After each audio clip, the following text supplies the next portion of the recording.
কেন্দ্রীয় বিএনপির আন্তর্জাতিক বিষয়ক সম্পাদক ও ভারপ্রাপ্ত চেয়ারম্যানের উপদেষ্টা ব্যারিস্টার এম.এ. সালাম আজ তার নিজ বাড়িতে নেতাকর্মীদের সাথে সৌজন্য সাক্ষাৎ করেন। এ সময় তিনি দলের ৩১ দফা বাস্তবায়নের অঙ্গীকার ব্যক্ত করেন।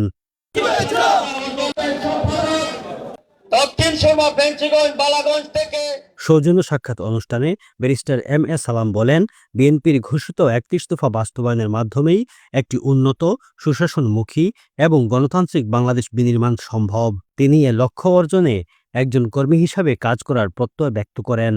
বাংলাদেশ বিনির্মাণে অবশ্যই আমি দলের পলিসি, আপনারা জানেন দল ইতিমধ্যে ৩১ দফা কর্মসূচির সংস্কার সহ ৩১ দফা কর্মসূচির আলোকে আপনারা ইতিমধ্যে জানাচ্ছেন যে কিভাবে আগামী দিনে বাংলাদেশকে নতুন করে সাজানো হবে, বিশেষ করে নতুন প্রজন্মকে সামনে রেখে দেশটাকে কিভাবে এগিয়ে নিয়ে যাওয়া যায়, যে পলিসি নিয়ে আসবেন। আমি সেই পলিসির সাথে ইনশাল্লাহ আমি মনে করি আমি একজন কর্মী হিসাবে সেখানে কাজ করতে পারবো।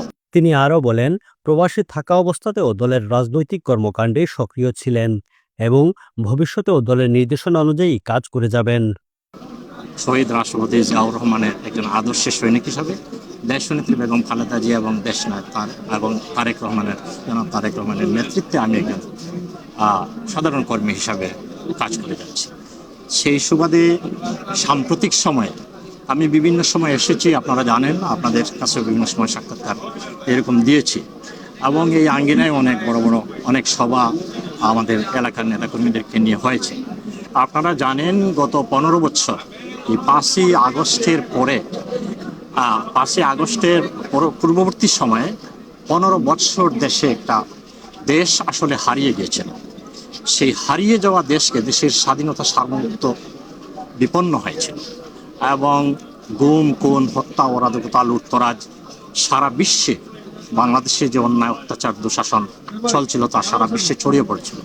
সবার মধ্যে একটা আশার সঞ্চার হয়েছে যে আমাদের নেতা জনাব তারেক রহমান সাহেব একটি নতুন বাংলাদেশ বিনির্মাণ করতে যাচ্ছেন, যেখানে থাকবে না অন্যায়, অত্যাচার, অপশাসন, যেখানে থাকবে দুঃশাসন থাকবে না, যেখানে থাকবে উন্নতি, উন্নয়ন, গণতন্ত্র, ন্যায় বিচার এবং সুশাসন এবং সাধারণ মানুষের জানমালের নিরাপত্তা দিয়ে একটি স্বাধীন সার্বভৌম রাষ্ট্রকে আবারও তার আপন জায়গায় ফিরিয়ে নিয়ে আসার জন্য নতুন সাম্য ন্যায় বিচারের ভিত্তিতে একটি নতুন বাংলাদেশ বিনির্মাণের যে স্বপ্ন দেখিয়ে তিনি কাজ করে যাচ্ছেন, সেই আশায় আজকে আমি এখানে এসেছি এবং আমাকে আপনারা সবাই, আমার নেতাকর্মীরা আপনারা দেখতে পাচ্ছেন এখানে জড়ো হয়েছেন। আমরা সবাই গ্যাস কুশল বিনিময় করবো এইটুকু। উক্ত অনুষ্ঠানে উপস্থিত নেতাকর্মীরা তার প্রতি আস্থা প্রকাশ করেন এবং তাকে দলের ভবিষ্যৎ পরিকল্পনায় নেতৃত্ব দেওয়ার জন্য উৎসাহিত করেন।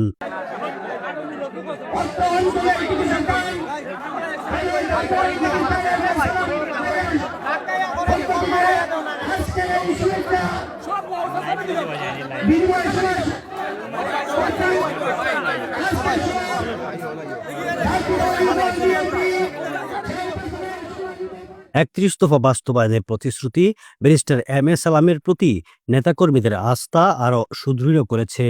তার অভিজ্ঞতা ও নেতৃত্ব আগামী দিনে বাংলাদেশের রাজনীতিতে নতুন সম্ভাবনার দ্বার উন্মোচন করবে বলে প্রত্যাশা করেছেন সবাই। আবুল হাসনাত, DSM।